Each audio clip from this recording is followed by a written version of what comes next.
están? Muy buenos días a todos. Qué gusto que estén hoy con nosotros. Para quienes aún no me conocen, les saluda Salvador Espinosa, director general de Prosa. Yo creo que ya la mayoría estamos desde nuestros lugares de trabajo, desde nuestras oficinas. Es un placer estar hoy en día con ustedes. Sean todos bienvenidos y qué bueno que nos acompañan en esta conversación con grandes líderes de opinión sobre el tema Perspectivas 2022 en los medios de pago. En esta cuarta edición de la serie Webinars de Prosa, de la que hoy tengo el gusto de ser anfitrión, tenemos invitados de lujo, como todos ustedes saben, y déjenme empezar pues haciendo una reflexión acerca de la evolución del efectivo, cómo ha ido hacia los medios de pago digitales, cómo está aumentando esta migración a nivel mundial con un mercado de miles de millones de dólares. A medida que las necesidades de los consumidores y gobiernos cambian, también lo hace el aumento de tecnología dentro de los medios de pago, lo que incluye los pagos biométricos, las transacciones invisibles, esquemas de recompensa cada vez más personalizados. Los pagos digitales alguna vez revolucionaron el comercio. Ahora coincidirán conmigo que el comercio realmente es quien está revolucionando los pagos, enfocándose mucho más hacia el propio cliente y sus necesidades.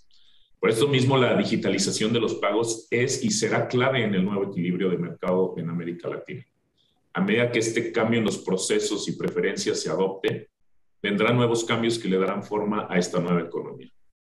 Y bueno, pues como todos ustedes saben, para conversar sobre esto, hoy me acompañan tres invitados y líderes de opinión del sector financiero de primerísimo nivel. En primer lugar, quiero dar la bienvenida a Daniel Becker.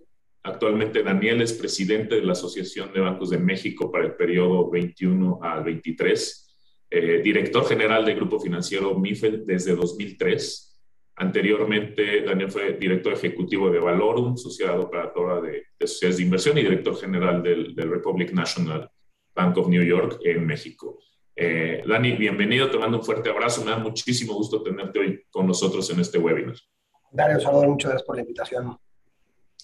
Gracias. Ahora quisiera darle la bienvenida a otro gran invitado, a Jean-Marc Mercier, actualmente director general de Invex Banco. Cuenta con 23 años de experiencia en el sector financiero. A lo largo de su trayectoria, Jean-Marc ha desempeñado diferentes cargos en bancos líderes del mercado mexicano, como Santander, Citi. Posteriormente se desempeñó durante un par de años como CEO de la empresa de tarjetas de crédito en México de Banco Itaú. Bienvenido, Jean-Marc. También un gustazo tenerte aquí con nosotros hoy. Muchas gracias, Salvador. Gracias por la invitación. Hola a todos. Perfecto. Y bueno, por supuesto, doy la bienvenida, el fuerte componente tecnológico, a Julio Velázquez. Julio, actualmente responsable de la operación de Google Cloud en México. Cuenta Julio con cerca de 3 décadas de experiencia en el mercado de tecnologías de la información, donde ha dirigido diferentes proyectos de ventas, de estrategia, de transformación digital. Julio ha colaborado con IBM, con BEA Systems, con Unisys. Bienvenido, Julio. Un gustazo tenerte hoy también aquí en este foro de lujo. Muchísimas gracias por haber aceptado la invitación. Todo lo contrario, Salvador. Muchas gracias. Es un gran honor representar en esta conferencia Google y sobre todo estar rodeado de líderes con tanta experiencia en el sector. Muchas gracias. Al contrario. Bueno, pues el tema de hoy va a estar compuesto de 3 grandes bloques de conversación sobre temas clave, y para enriquecer el espacio con la opinión de nuestra audiencia, también vamos a estar revisando algunos de los resultados obtenidos de las encuestas que se hicieron a la hora que todos ustedes se registraron al webinar. Estas encuestas pues van a enriquecer la conversación porque vamos a tener la opinión también de todos los que están hoy conectados. Nada más les recuerdo que nuestro chat está ya abierto. Vamos a dedicar al final unos minutos de los 3 bloques para responder a preguntas, inquietudes de la audiencia y todo el tiempo que podamos aprovechar para aumentar la conversación, ¿sí? Bueno, entonces, si les parece, vamos a empezar del primer bloque. En el primer bloque acerca, pues sí, de la evolución, ¿no? De la evolución de los medios de pago. La seguridad en las transacciones, pues es de gran importancia en la mente de los consumidores. En consecuencia, la tokenización de los pagos en dispositivos móviles ha ido creciendo en popularidad. Por otro lado, en el mundo de las tarjetas físicas, están siendo cada vez más populares las tarjetas sin números, sin datos, buscando no comprometer la seguridad del propio usuario. Sin embargo, resulta de gran importancia comprender cómo llegamos a este punto. O sea, qué es lo que realmente está funcionando, qué implicaciones habrá, qué es lo que visualizamos al respecto, ¿no? Entonces, pues me gustaría comenzar contigo, Jean-Marc, si estás de acuerdo. Durante estos últimos meses, pues, todos hemos sido testigos, se han probado distintos esquemas y tecnologías en torno a los medios de pago y en particular a las tarjetas digitales. Así es que a mí me gustaría arrancar preguntándote, en tu perspectiva, ¿qué eficiencias consideras se generan en los procesos tradicionales de la banca al adoptar estas tarjetas digitales, Jean-Marc? Gracias, Salvador. Pues mira, yo iniciaría un poquito diciendo lo que sucedió en la pandemia, ¿no? Que, digamos, veníamos con una tendencia en el 19 y anterior al 19 en un crecimiento, digamos, bastante rápido de los pagos digitales, y obviamente en la pandemia, cuando se cerró todo, pues todos los bancos sufrimos y digo sufrimos porque fue bastante repentino, pues un cambio radical en el comportamiento de los clientes, que estando en casa, pues empezaron a pagar digitalmente de forma pues exponencial, ¿no? Anterior a la pandemia todavía había mucha desconfianza, no había tanto la necesidad de usar los pagos digitales, la gente salía a la calle y bueno, se da evidentemente el tema de la pandemia y empiezan a surgir de manera exponencial estos pagos y los bancos pues tuvimos que adaptarnos muy rápidamente a este esquema. Lo bueno de eso es que bueno, ya estábamos, digamos, ya teníamos muchos esquemas listos, pero nos adaptamos también muy rápidamente a los volúmenes, a las necesidades, empezamos a identificar oportunidades, como se dice en el argot inglés, los pain points, ¿no? o los dolores dentro del proceso de pago de un cliente.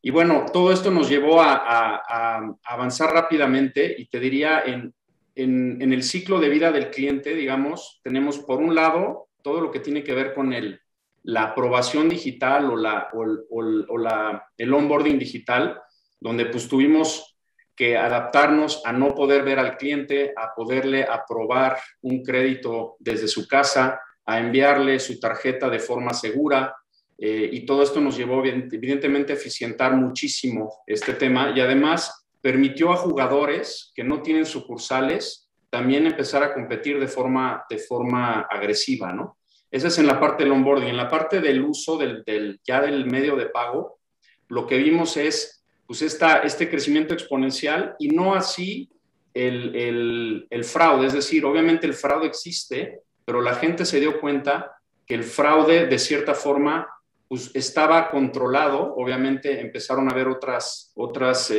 otros medios para engañar a los clientes que ahorita comento por parte de los defraudadores, pero en sí las transacciones empezaron a funcionar y a nosotros nos permitió también, digamos, eficientar todos nuestros procesos desde los call centers, las aclaraciones, todo el tema de documentación, etcétera, ¿no? Y nos empezamos obviamente a adaptar más bien a lo que se llama la ingeniería social, ¿no? Donde ahora los defraudadores lo que hacen es tratar de suplantar al cliente llamándole y pidiéndole los factores de autenticación que empezamos a implementar los bancos y participantes de pagos. Entonces, todo esto nos llevó también a esa adaptación hacia ese tema, a ese tipo de fraude que se empezó a dar en el mercado. Pero, digamos, englobando todo el concepto sobre la eficiencia, pues hablas ya de volumen, hablas ya de procesos, de gente, donde todos los bancos, pues la verdad es que nos dimos cuenta que no era tan necesario toda la parte física y pues pudimos también con esto reducir costos, bajar fraude, etcétera. Sin duda, como comentas, Jean-Marc, la pandemia vino a acelerar de manera importante y fue un boom, a lo mejor no solo en términos de tecnologías contactless, ¿no? Pero sobre todo en la parte digital. Y más adelante pues va a haber oportunidad también de platicar más acerca de los temas de seguridad, de los temas de fraude, como bien comentas, que preocupan a todos, ¿no? Pero bueno, denme oportunidad para continuar, compartirles los resultados de las dos primeras preguntas para calentar motores, ¿no? De la encuesta previa que contestaron todos ustedes al momento de registrarse este webinar. Y el planteamiento era, en cuanto a los medios de pago conocidos, las tarjetas y el efectivo, la parte de los pagos virtuales, la parte de e-wallet, ¿cómo veía cada uno de ustedes cuáles eran los más reconocidos, ¿no? Y el resultado que estamos viendo es las tarjetas y el efectivo fueron los más reconocidos con 24 y 22% respectivamente, y yo creo que tal como todos lo esperábamos, ¿no? Le sigue el contactless, para mí sorprendentemente, ¿no? Con un 19%, o sea, muy cercano al efectivo. Después los pagos virtuales con 18% y por último los wallets o los e-wallets con 17%. Entonces, de la misma forma, resulta muy interesante la siguiente pregunta que hicimos y el resultado, en donde vimos que el 46% de la audiencia considera que los medios de pago que utilizan tecnología NFC son seguros. Esta tecnología de contactless, que acercamos la tarjeta física a una terminal física, ¿no? A esto nos referimos para quien no esté a lo mejor tan familiarizado con el argot. Mientras que el 54% dice que no. Entonces, fíjense qué relevante, y a tu comentario, Jean-Marc, pues yo creo que coincidas conmigo que esto indica que tenemos que seguir con nuestra labor educativa para apoyar el uso de las tecnologías y explicar toda la seguridad que hay alrededor de la misma, ¿no? Pero bueno, vamos cambiando, si estás de acuerdo, mi estimado Julio, para hacerte la primera pregunta. Y evidentemente, pues más pensando ya en la parte de tecnología, yo te preguntaría, ¿consideras que este tipo de tecnologías que estamos hablando, de contactless, abre la posibilidad de hablar ya de medios de pago inteligentes que concentren diversos productos de débito y crédito en un mismo producto, Julio? Gracias, Salvador. Sí, por supuesto. Mira, para responder a la pregunta, primero, dentro de la visión nuestra, te diría que hemos observado un auge muy importante en relación a la utilización de las tarjetas de débito, ¿no? Como sabes, y puede ser un poco generacional, ¿no? Los consumidores cada vez están usando más este tipo de tarjetas, preferenciando al crédito, sobre todo por la incertidumbre creada, pues yo no diría solo desde la pandemia, sino hemos tenido diferentes olas hacia el 2008, recordamos esta crisis financiera, y el usuario actual está más preocupado por, en ocasiones, vivir el día a día y sí de disponer de líneas de crédito, pero solo cuando sean requeridas. De ahí que mi segundo comentario es, en nuestra visión vemos una convergencia en la utilización de productos, es decir, uno puede tener la capacidad de gastar lo que necesita en el momento adecuado, pero también cuotificar una vez que realizas el pago o que te excediste, si fuera el caso, en tu capacidad de pago mensual, en tu flujo de efectivo, y optar mediante el mismo producto con tu banco o con tu fintech o con tu new bank, o como le queramos llamar, con esta posibilidad, y es un poco más a la necesidad del cliente que en el modelo tradicional. Entonces, creemos que esta convergencia está ya ocurriendo, ya la vemos en muchos bancos en el mundo, en el país, donde cada uno puede optar por el tipo de pago que más le funciona, ¿no?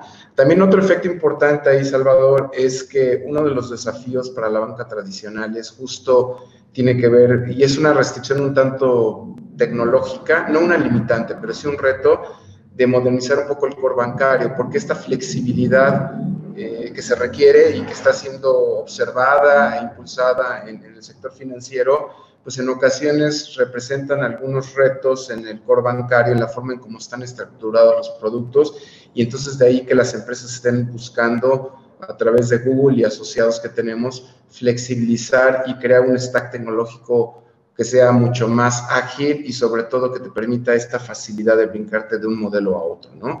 Y por último, otro efecto interesante que estamos viendo son las tarjetas de prepago, ¿no? Sobre todo para cierta tipo de personas, ¿no?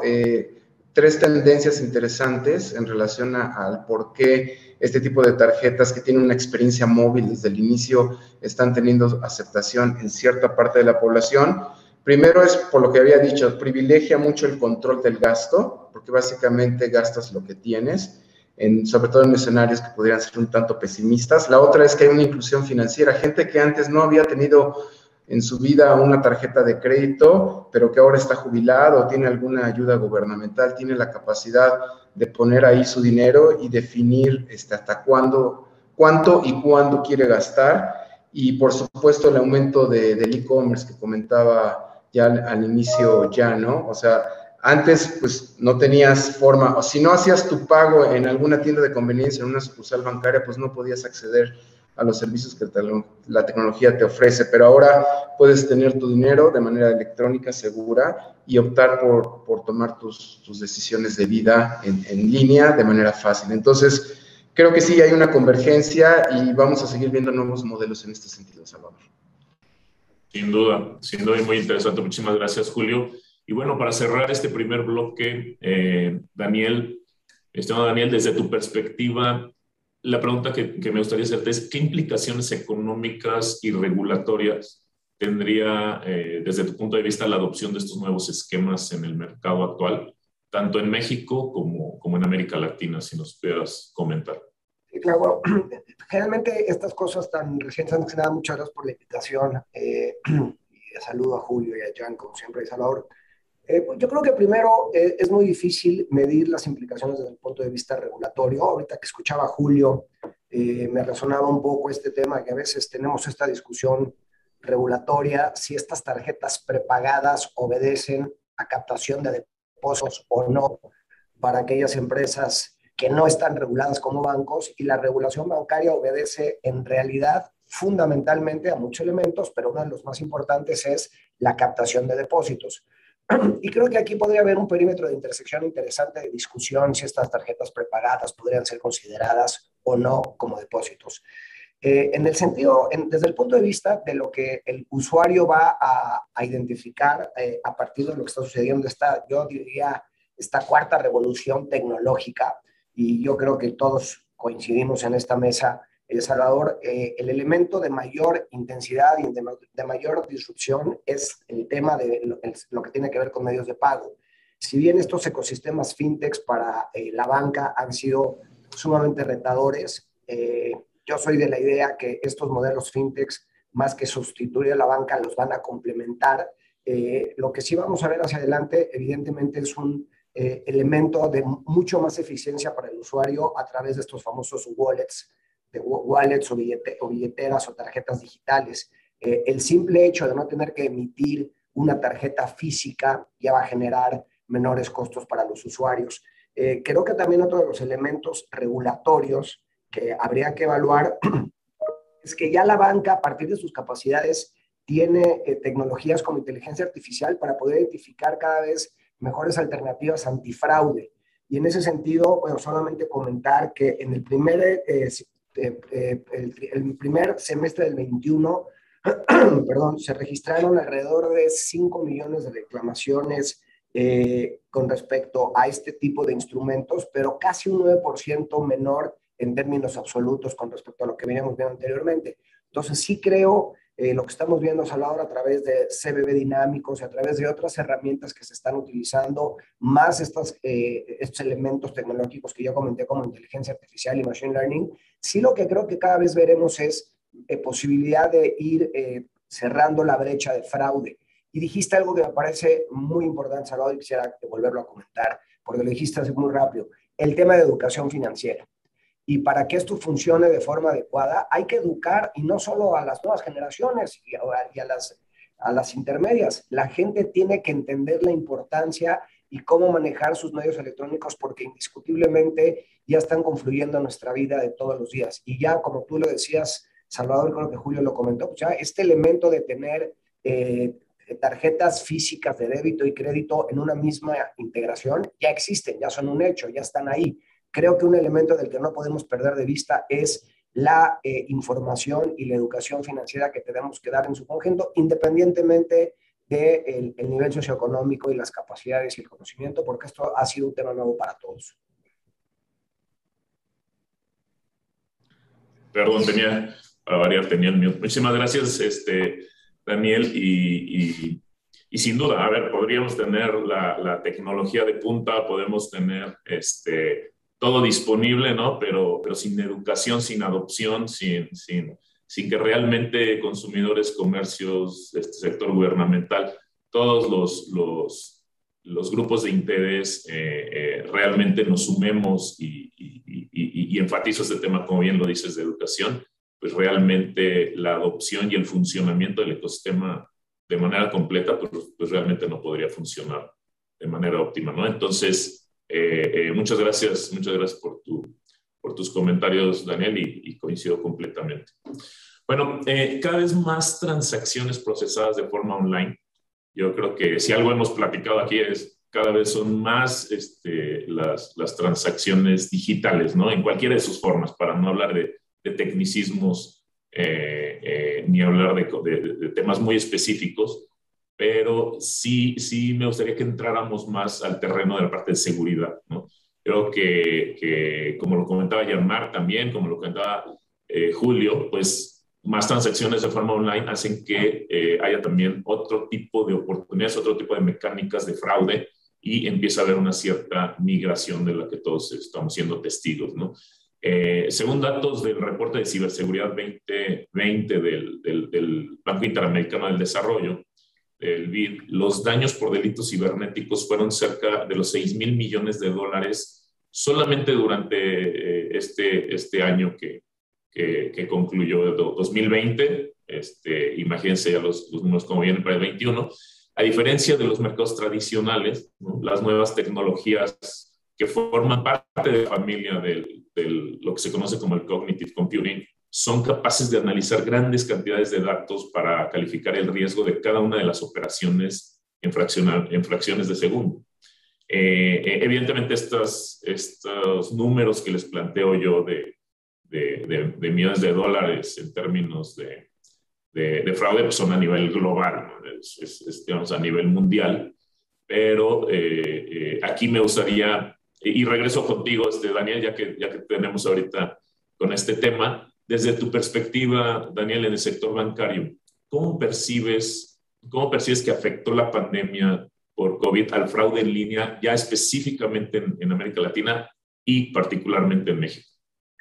Claro que sí, Salvador. No deja de darte unos datos que creo que son relevantes, que hablan de la profundización que ha habido en medios digitales y por lo tanto el potencial fraude. De enero a agosto del 2021 se han realizado 1.048 millones de operaciones por banca por Internet. 1.000 millones de transacciones por banca por Internet, lo que significa un crecimiento del 21%, poco más del 21% en el mismo periodo con respecto al año anterior. En banca móvil se han realizado 1.200 millones de transacciones, un crecimiento del 77%, para que entendamos el nivel de adopción que está habiendo y la profundización que todavía puede haber. Y evidentemente los retos que esto implica. Las operaciones con tarjeta para comercios electrónicos tuvieron también un crecimiento, ya lo decía Yanmar al principio, se realizaron 407 millones de operaciones, 64% más que el año anterior. Esto nos lleva evidentemente a que, como tú bien lo dijiste, yo no tenía este dato, Salvador, de 6,000 millones de dólares de daño patrimonial a los usuarios por comercio electrónico. En México, lo que sabemos, no tengo el dato exacto de cuánto ha sido, no tenemos cuantificado el fraude, porque eso cada institución lo lleva de forma individual y no tenemos información agregada. Pero lo que sí te puedo decir que en términos de ciberseguridad, la banca, para este tipo de operaciones fraudulentas, que aquí, y que quisiera yo nada más tocar un punto muy breve, la gente confunde mucho ciberataque con ciberfraude. El ciberataque, ya lo decía Julio, es cuando intentan modificar los core bancarios y tratan de vulnerar a los bancos a partir de este tipo de hackeo. Y otra cosa es cuando los usuarios que ya están inmersos en el mundo digital caen en trampas de pedir información confidencial y hemos visto desafortunadamente que ha crecido, pero a partir de una campaña que la banca sacó, que ha sido muy potente, de protégete, no te dejes engañar, los datos que tenemos, Julio, es que en términos absolutos, comparado ya el crecimiento, pero en términos absolutos, los ciberfraudes han disminuido alrededor del 7% y continuaremos con una campaña de educación para que los medios electrónicos continúen siendo un elemento de competencia, de escala, de eficiencia, de mejor experiencia para el usuario, pero también de menores fraudes y que cada vez converja. Ahí hay un tema que creo que también es relevante.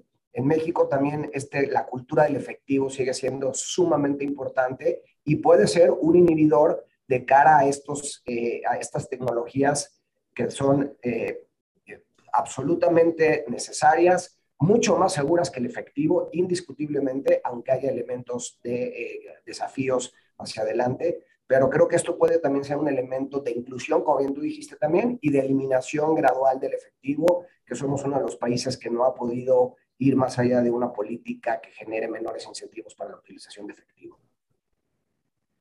Perfecto, pues grandes avances, Dani, digamos, en la banca en México para la reducción de los ciberfraudes, ¿no? Este 7% que comentas, y esto me da pie para hacer el siguiente planteamiento, y me gustaría, Jean-Marc, que tú nos lo respondieras, hablando ya de un contexto más específico y en línea con lo que nos comentaba Daniel de esta reducción del 7%.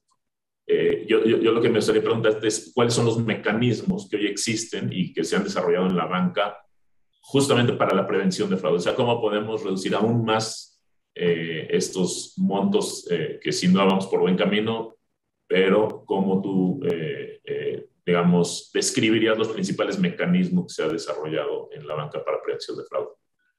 Mira, yo creo que hablando específicamente de mecanismos primero y después en la parte de cómo mejor utilizarlos o cómo complementar estos mecanismos. Digamos, hoy en día hay 3 grandes mecanismos. Primero, sabemos en el mundo físico, por regresar tantito a ese, ¿no? Que de repente lo olvidamos, la verdad es que el fraude prácticamente se ha eliminado, ¿no? Gracias al chip en las tarjetas y otras, digamos, campañas y concientización. O sea, yo creo que el uso del plástico en la calle ya se ha vuelto algo bastante seguro, hablando un poquito también de la competencia del efectivo, ¿no? Yo creo que ahí ya le hemos ganado la batalla al efectivo en términos de seguridad, a los delincuentes en términos de cómo nos pueden hacer daño tanto a las instituciones como a los clientes. Ahora, en el mundo no físico, pues ahora el reto es cómo aseguramos que el cliente es quien dice ser cuando hace la transacción, porque no lo tenemos enfrente, ¿no? Y digamos, yo diría, voy a resumir en 3 mecanismos que además se pueden combinar. El primero, pues es, digamos, la parte de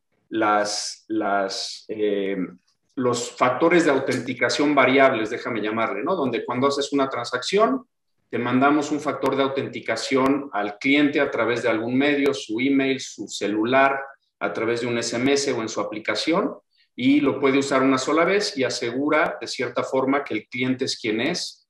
Luego vendría yo creo que el que va a llevar al futuro, que es la parte biométrica, ¿no? El factor de autenticación biométrica, el que puedas efectivamente a través de tus biométricos confirmarle al comercio, confirmarle a la institución que emite el plástico que eres quien dice ser, ¿no? Y yo creo que el último, pues tiene que ver ya también con, yo diría, la parte de el propio plástico también, que le puedes mandar el CBB, le puedes un CBB dinámico, y también la parte de la tokenización, que es que cada transacción viaje con un número de la tarjeta, digamos, que suple el original y que solo sirve para una sola vez. Si podemos combinar esos 3 de alguna forma, sentimos que la transacción pues, es lo más segura posible. Ahora bien, hablabas del cognitive computing o de la inteligencia artificial. Yo creo que si además a eso le agregas el hecho de que se pueda aprender en cada transacción, es decir, si obviamente el usuario está en su casa, su IP es la misma, ¿para qué le pedimos un factor de autenticación adicional? Si ya sabemos pues, que está en su casa, ha usado el mismo pago y está en un comercio que ha estado utilizando. Entonces, ahí el reto de la banca, y yo digo en general de los participantes, es cada vez poder aprender mejor de los hábitos del cliente para cada vez ponerle menos fricción en su transacción, ¿no?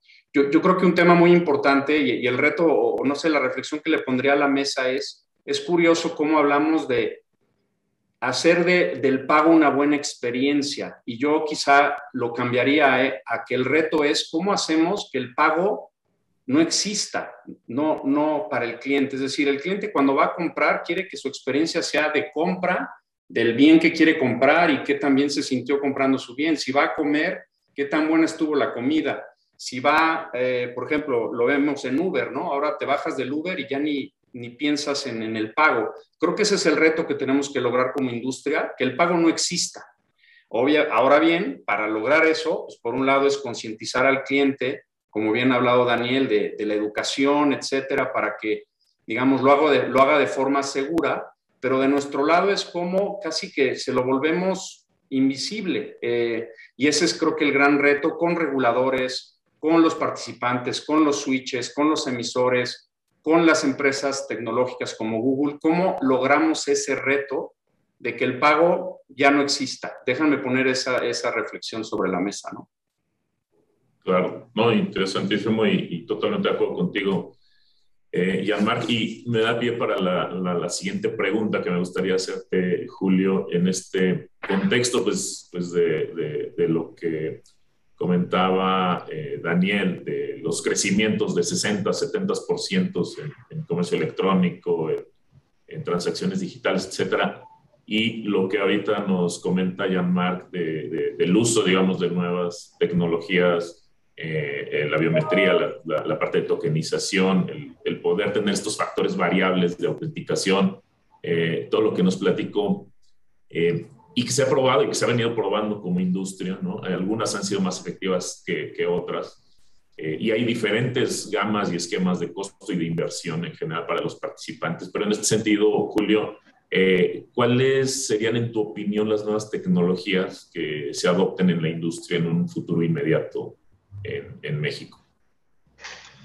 Gracias, Salvador. Bueno, pues en verdad tanto Daniel como Jean-Marc creo que han contestado ampliamente el tema, y si te fijas, sorprendentemente los líderes de negocio de las empresas manejan de una manera mucho más natural los conceptos tecnológicos que anteriormente estaban asociados exclusivamente a los líderes de las áreas de tecnología, y nosotros vemos que hay una necesidad de estar muy familiarizado con todos estos conceptos, y la verdad los felicito. No tengo mucho más que decir, más que compartir que, por ejemplo, según un estudio de Google, el 46% de las empresas de finanzas que han ido hacia la nube lo han hecho paradójicamente como un caso de uso para la detección de fraudes. Es decir, y digo paradójicamente porque en un inicio siempre se pensó si la nube era un lugar seguro para guardar datos o para hacer transacciones. Y resulta que no solamente es seguro, sino que además te da capacidades ampliadas, sobre todo en lo que tiene que ver con esas tecnologías que ya mencionaron, que es el cómputo cognitivo, ¿no? La inteligencia artificial y el machine learning. Es esta capacidad ampliada, porque seamos sinceros, este tema del fraude es toda una industria muy sofisticada, con gente muy brillante en diferentes lugares del mundo desarrollando algoritmos e inventando nuevos modelos. Entonces, una forma de prevenirlo es anticiparte y estar todo el tiempo identificando nuevos patrones o nuevas formas, porque van a seguir surgiendo, Salvador. Esto no se va a detener, y así como se viene abatiendo de una manera efectiva, creo que la tecnología va a permitir seguir haciendo reconocimiento visual, reconocimiento de voz, la geolocalización, el IP address, como comentaba Jean-Marc, si el usuario, el email, la dirección a donde voy a entregar el producto, etcétera, es algo que hace sentido, y de ahí la tecnología va a tener capacidades no antes pensadas, ya ahora desarrolladas, que solamente podrán, digamos, impulsar esta economía que es boyante, ¿no? Y en los casos de uso, pues en Europa, como sabemos, está muy en moda el tema de 3D Secure, que es lo que explicaba Jean-Marc, ¿no? O sea, me llega un código. Yo tengo un hijo estudiando en Madrid, ¿no? Entonces, cada vez que hace un pago extemporáneo, por ejemplo, ahora empezó el frío, me dijo, papá, necesito comprarme ropa, ¿no? Le dije, te lo hubieras llevado, pero ok, ve y págala, ¿no? Entonces, agradezco lo que ahora se me genera, que es un código SMS para reconocer una transacción que en un momento empezó a ser un poco molesto para mí. Ahora lo agradezco porque estoy seguro que lo que estoy pagando en línea es real. Y esto tiene que ver con la educación financiera que comentaba Daniel. Me parece que es fundamental saber que todos estos conceptos es para proteger al usuario, pero también el reto, como dice Jean-Marc, es cómo lo haces como parte de, que sea natural, que te dé la experiencia de usuario y que sea de una manera rápida. Entonces, estas tecnologías más el tema de usos de biométricos, sin duda serán las tendencias, y vemos un proceso evolutivo hacia adelante, Salvador. Muchas gracias, Julio. Y sí, a ver, sin duda alguna, y yo creo que hay temas en la transacción per se, ¿no? Todo lo que comentábamos del CBD dinámico, de la tokenización, etcétera. Pero yo creo que de los retos más importantes, me imagino coinciden conmigo, tanto en el panel como en la audiencia, pues es la identificación de quién está en el otro lado, ¿no? La autenticación y la validación de la identidad. Y yo creo que todo lo que vemos es pues, que la biometría va a crecer de manera muy importante y va a ser de lo más relevante, ¿no? Entre los avances pues, más vanguardistas y con mayor potencial pues, está justo esa manera de autorizar el pago con reconocimiento facial, inclusive con reconocimiento de retina y varios otros factores que todos conocemos, ¿no? Estas tecnologías pues, ya se están usando en lugares como el metro de Moscú, como diversas ciudades en países asiáticos. En Latinoamérica, pues existen ya inversiones importantes en este sentido. Sin embargo, hay una serie de factores y condiciones sociales, legales y estructurales que deben ser consideradas, ¿no? Entonces, antes de plantear la siguiente pregunta, quisiera compartir de nuevo los resultados de nuestra audiencia en torno a la pregunta si en el futuro las personas preferirían utilizar el rostro como método de autenticación. Y vamos a ver si podemos poner en pantalla, ¿no?, el porcentaje de la audiencia en torno a la pregunta de si en el futuro la biometría facilitará también la experiencia de pago. En este caso, pues vemos que la respuesta es contundente. El 93% de nuestra audiencia opina que en el futuro la biometría facilitará la experiencia de pago y sin duda no se equivocan, ¿no? Esto creo que es evidente a los ojos de todos. Y asimismo, en la siguiente pregunta, si lo podemos también poner en pantalla, el 70% de nuestra audiencia considera que existen áreas de oportunidad para que las empresas en México cuenten con herramientas y capacidad suficiente para protegerse de las nuevas técnicas de ciberataque. Mientras que un 20% considera que no se cuenta con las herramientas y capacidad suficiente, y solo un 10% considera que sí se tiene. Entonces yo creo que sobre todo me enfocaliza el 70%, pues habla que tenemos un camino importante por recorrer y mucho que hacer al respecto, ¿no? Entonces, pues a la luz de la opinión de nuestra audiencia, quisiera comenzar este último bloque y vamos ahora al revés, ¿no? Con una pregunta para ti, Julio, una pregunta abierta. Yo te diría, ¿qué tan conveniente tú consideras que será en la nueva economía el uso de biométricos en los medios de pago, Julio? Gracias, Salvador. No, sin duda, las tecnologías que tienen que ver con la detección de rostros o biométricos, cualquiera de sus modalidades, pueden ser definitivamente muy útiles para las personas y para la sociedad.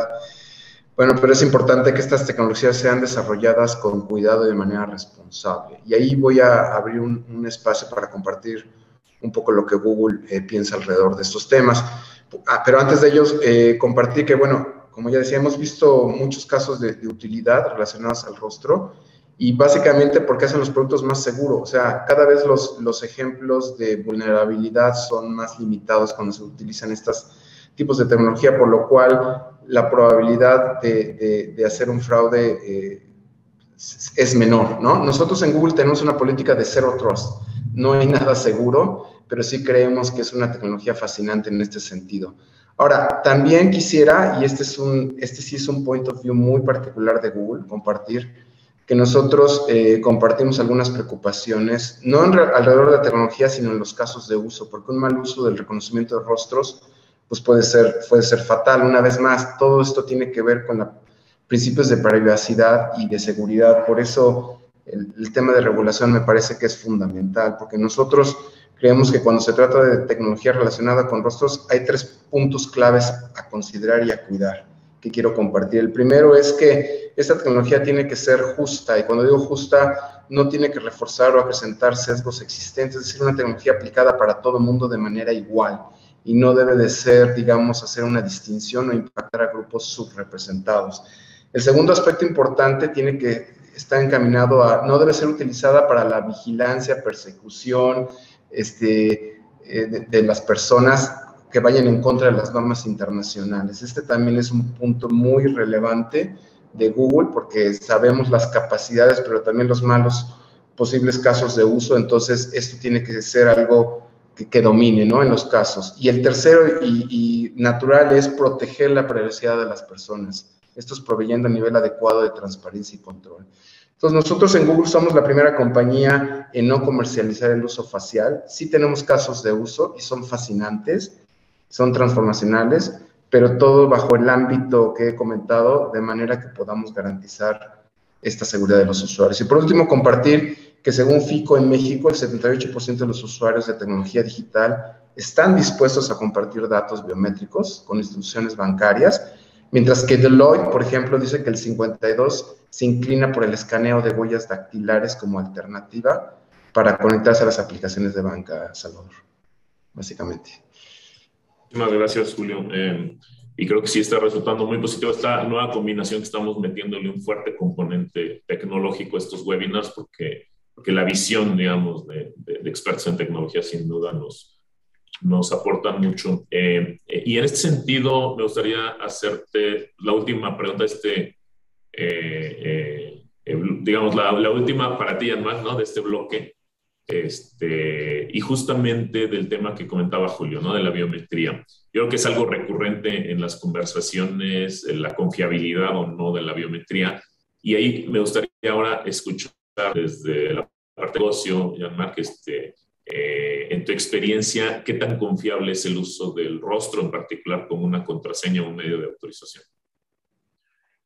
Sí, digo, yo creo que es absolutamente confiable. El problema no está en la confiabilidad de ese biométrico. Creo que tiene que ver con lo que dice Julio. Es la privacidad del cliente, que el cliente se sienta seguro de proveer esa información. Al final del día, cuando hablamos, por ejemplo, de los plásticos sin datos, no es que los plásticos ya no tienen datos, pero ahora los datos se migran o son diferentes y ahora tenemos que ver qué hacemos con esos datos y cómo aseguramos que los datos estén seguros, que los clientes tengan la confianza de depositarlos en donde los depositen. En fin, esa es la confiabilidad a la que nos tenemos que abocar, no a la parte de la tecnología per se, que se está evolucionando y cada vez es mejor.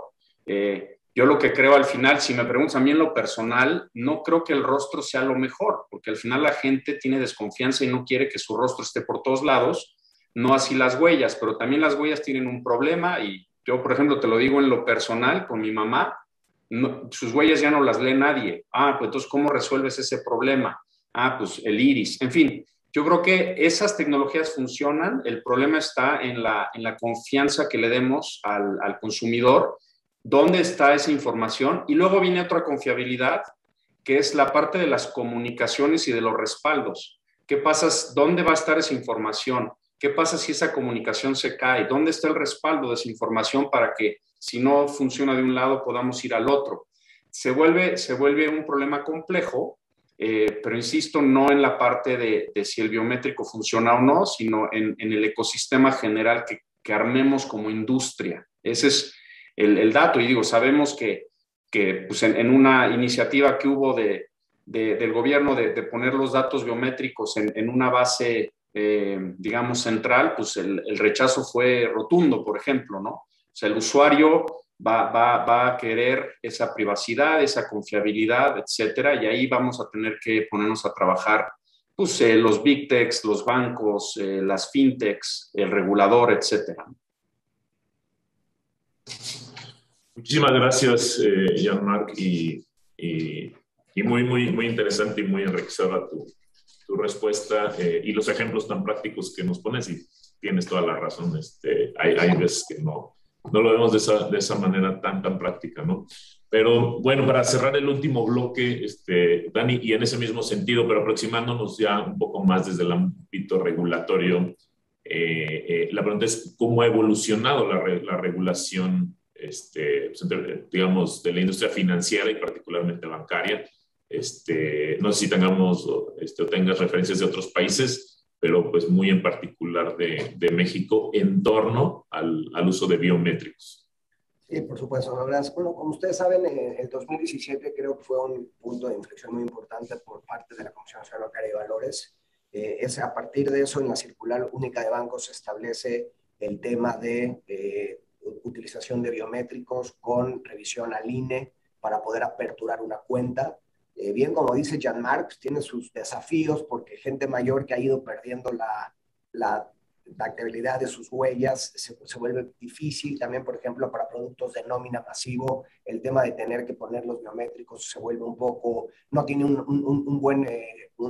buena experiencia del usuario, pero me parece que en la medida en la que vayamos evolucionando hacia elementos, pues es un poco como las computadoras, ¿no? Hace 20 años las computadoras eran carísimas, la capacidad de procesamiento era no nada que ver con lo que hay ahorita. Creo que estas tecnologías cada vez serán más accesibles para los bancos, para las fintechs, para las big techs, y cada vez habrá que irlas sofisticando y tendrán que generar un ambiente regulatorio que se permita que sean elementos de trazabilidad y de identificación. Me parece que también podemos ir juntando las piezas, ¿no? Si ya tenemos este tema de biométricos y que luego hay que ir creando aquellas herramientas y que además tengan un elemento regulatorio de cara a aquellas personas que hayan perdido, por ejemplo, como comentaba Jean-Marc, las huellas, pero pues, se puede ir combinando también, por ejemplo, como ya también lo comentaba Jean-Marc, con el chip, ¿no? Ya la tarjeta de crédito, si bien no estamos en cero, ha habido un gran avance en términos de fraude, tarjeta física con el chip más NIP. Creo que también podemos ir combinando elementos de uso que ya han probado su uso y que se podrían ir generando elementos adicionales de seguridad. Ya también lo comentaba Julio hace algunos momentos, bueno, esto de que te llegue un aviso por tu teléfono celular de una utilización de tarjeta, pues lleva muchos años existiendo. Lo que pasa es que la gente o le daba flojera recibirlos, o no le pedían a los bancos que se los aplicara, o lo borraban o no lo consultaban. Es decir, muchas de estas tecnologías, Salvador, ya existen, ya están ahí. Ahora, retos, me parece, tú lo comentabas, nosotros, bueno, pues hemos revisado algunos países que lo han hecho de forma muy adecuada, por ejemplo, el caso de la India con Aadhaar, ¿no? Han creado una base de datos única que lo usan los bancos, que lo usan las empresas de telecom, que lo usa el gobierno.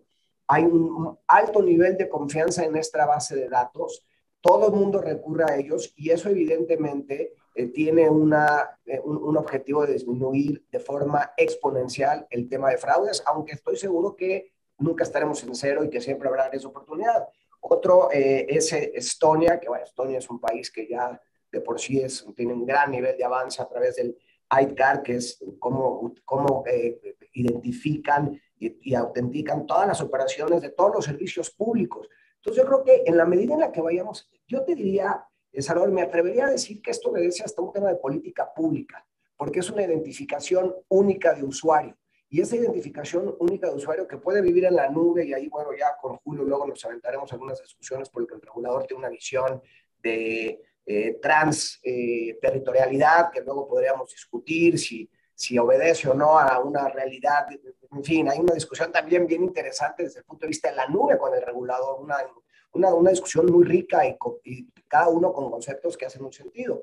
Pero yo creo que en la medida también que haya un tema que se oriente a esa política pública de tener el equivalente a un Social Security Number, donde eso ya te permite tener una identificación permanente, evidentemente eso y organizarlo de forma que genere certidumbre, que la base de datos esté donde tenga que estar y que puedas ir utilizando biométricos o algún otro elemento de autenticación a partir de una base de datos central o no. Creo que esa discusión habría que seguirla profundizando, pero estoy seguro, Salvador, que eso tendría un efecto y un elemento fundamental, y creo que el primer gran paso se dio ya a través de 2017, cuando a través de la Circular Única de Bancos se establece el uso obligatorio de biométricos. Claro, sin duda alguna. A ver, yo creo que si algo ha sido evidente en las historias de éxito a nivel mundial, o sea, los casos de éxito, y ahorita nos diste muy buenos ejemplos, Daniel, es justamente esta identificación única, o este padrón único en donde se puede hacer una consulta de todos los grupos de interés, pero yo creo que es lo que puede detonar de manera importante todas las iniciativas que tenemos en mente, ¿no? Me encanta que sí tenemos tiempo para preguntas, tratamos de contener mucho y cuidar mucho los tiempos para tener la mayor interacción posible. Entonces, ahorita de entrada ya tengo una para cada uno, voy a tratar de irme rápido porque están súper interesantes y la primera va a ser justamente para ti, Daniel.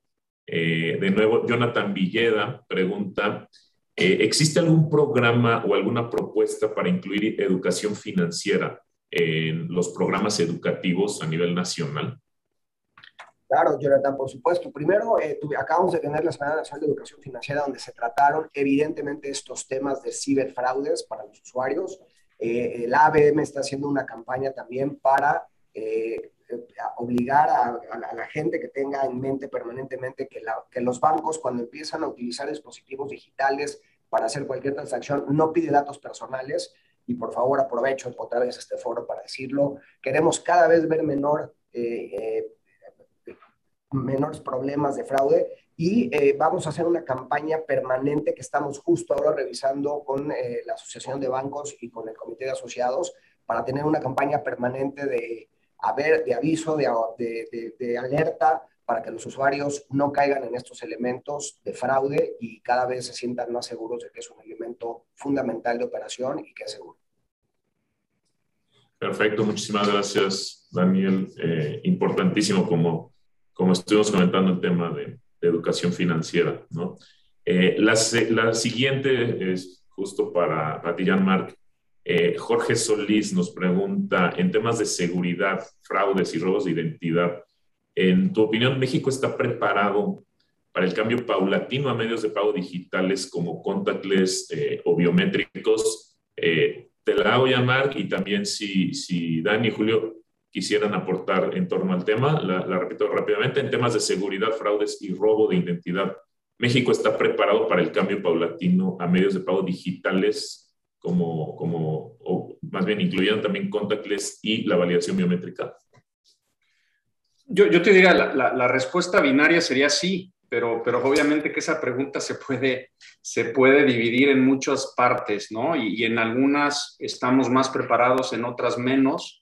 Pero al final creo que el punto importante es cuando dice en este tema paulatino, creo que en lo que nos tenemos que concentrar, es justamente en tener, yo diría, los foros, las discusiones de manera conjunta como industria para justamente ir a la velocidad que se requiere, porque el reto hoy ya no es resolver quizás lo que hoy tenemos como reto, sino estar preparados para seguir avanzando, porque esto avanza a una velocidad vertiginosa, la tecnología, los delincuentes, las necesidades de los usuarios. Entonces yo creo que lo que tenemos que hacer para mantenernos preparados, más que estar, sino mantenernos siempre, yo diría incluso un paso adelante, porque en algunos casos puede que estemos en un paso atrás, en otros dos adelante, es tener estos, digamos, ecosistemas, estos foros, estas organizaciones donde podamos estar discutiendo continuamente lo que está pasando,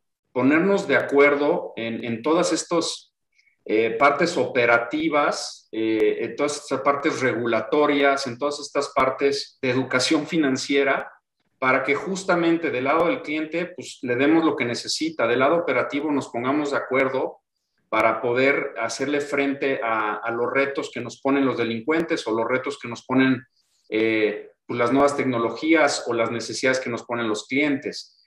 Con el regulador también tenemos que hacer un frente común con ellos para también, por un lado, si bien nos tienen que regular, nos tienen que llevar hacia un ecosistema sano y competido, pues también nosotros tenemos que poderle poner al regulador enfrente lo que vivimos en el día a día, lo que necesitamos para competir en términos parejos. En fin, yo creo que es una pregunta demasiado amplia para contestarla en tan poco tiempo.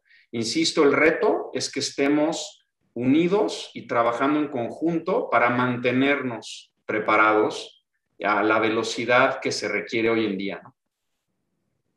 Sin duda, muchísimas gracias, Jean-Marc. No sé si Daniel, Julio tuvieran algo que agregar, sino para pasar a la siguiente pregunta. Yo quisiera agregar, sabes, Salvador, que coincido con Jean-Marc. La gradualidad, como siempre, es importante porque te permite adaptarse, pero la adopción que estamos viendo no es gradual. La adopción que estamos viendo de estas herramientas y de estos procesos de pago y de estos sistemas de pago no está siendo gradual, está siendo, yo te diría, Salvador, ni siquiera exponencial, logarítmica. Y eso obliga a tener una discusión distinta porque el mundo cambió. Hoy, el mundo sí cambió gradual, pero esta gradualidad ya nos alcanzó y ahora es logarítmica. Entonces tenemos que Y luego creo que hay un elemento que yo agregaría a lo que dijo Jean-Marc en términos de contactless y algunos biométricos, crear protocolos comunes. Hay una gran oportunidad todavía de que entre bancos, fintechs, switches, procesadores, marcas, generemos protocolos comunes que nos permitan ir, perdón la redundancia, hacia protocolos comunes de utilización de estas herramientas que al final tienen como objetivo que el usuario no solo se sienta, sino que opere con mayor seguridad. Y ahí déjame agregar un punto importantísimo, Salvador, y no quitarle el tiempo a la pregunta de Julio muy rápidamente, es eso que habla Daniel de los protocolos comunes, es si bien tenemos que ir innovando de forma disruptiva, no debemos de perder esa parte de estandarizar para justamente estar y hacerle frente a lo que está sucediendo en este tema logarítmico que comenta, ¿no? Entonces es un balance complejo, innovación, disrupción y temas de estandarización, ¿no? Claro, no, totalmente de acuerdo y déjenme pasar ahorita por cuestión de tiempo para respetar también las agendas de todos. La última pregunta del webinar, Julio, esa es para ti. Roberto Telles pregunta, actualmente se están incrementando los servicios de validación de identidad digital. ¿Consideras que pueden ayudar a incrementar la protección de las transacciones digitales de medios de pago contra el fraude? Esa parte de validación de identidad. Salvador. Y bueno, no comenté nada al anterior porque realmente fue contestada completamente. Muchas gracias. No, por supuesto que sí. Ya lo comentábamos por ahí, Salvador. Vienen tecnologías nuevas que van a seguir reforzando los medios de seguridad, tanto en la autenticación como en el manejo de la identidad. Entonces, todos estos temas de biométricos que ya se comentaron, pues le van a dar cierta certeza adicional al usuario de saber que uno está operando o comprando en un sitio o en algún lugar que es seguro y que al final es seguridad para usuario, para uno mismo, ¿no? Ya comenté nada más los temas fundamentales de regulación, de protección de datos que tienen que ser cuidados y como bien decían mis compañeros, creo que el tema de regulación y hacer un frente común para poder avanzar, sí, bajo el paraguas regulatorio, pero también innovando y adelantándonos a lo que ya está hoy en día y facilitando los medios de pago hacia la sociedad, me parece que es fundamental. Entonces, claro que toda esta tecnología va a ayudar a reforzar estos mecanismos y la seguridad para que el usuario siga haciendo uso de los diversos medios de pago que están surgiendo en los diferentes canales. Perfecto, muchísimas gracias, Julio. No terminamos todas las preguntas, pero las vamos a canalizar. En algunas, la verdad es que están súper interesantes. Pues, el espíritu final de estos webinars, nosotros como Prosa es pues, mejorar y generar mejores prácticas, generar un ecosistema más robusto, más sólido, con mejores condiciones, ¿no?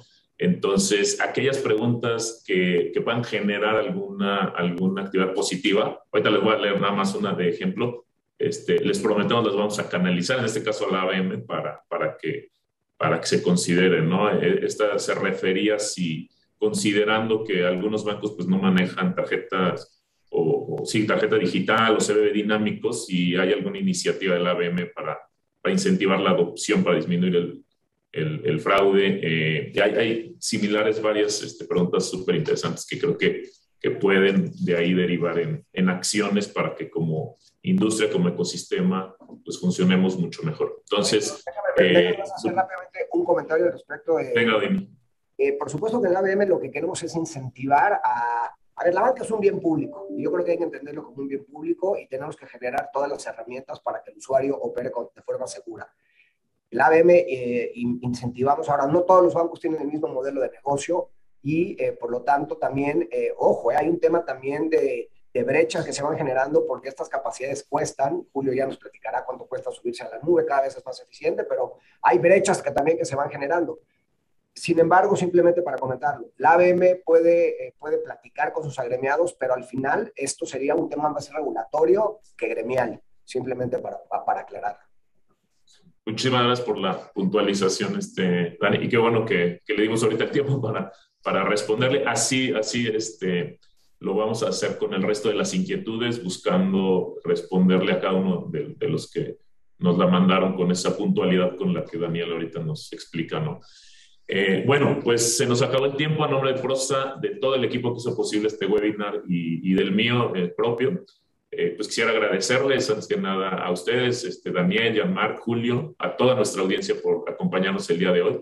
Esperamos que las opiniones y reflexiones que hemos compartido sean y hayan sido de relevancia para todos ustedes, sobre todo en este momento de transición hacia un 2022 post-pandemia, que ya estamos viendo el consumo, ya cómo se está disparando, ya viene el Buen Fin, viene la época navideña, ¿no? Se antoja súper, súper retador para todos y evidentemente pues también sabemos que traerá muchas oportunidades de innovación y de crecimiento para nuestro sector. Entonces, pues como siempre, la información de esta edición del webinar Prosa y el video van a estar en nuestro canal de YouTube, van a estar ahí disponibles en nuestras redes sociales también y esperamos pues seguir contando con su presencia en las próximas ediciones. Estamos tratando pues cada vez que sea más práctico, más ejecutivo y de un contenido más rico. Así es que muchas gracias por acompañarnos. Hasta la próxima, que tengan muy buen día. Gracias. Gracias. Buen día. Buen día.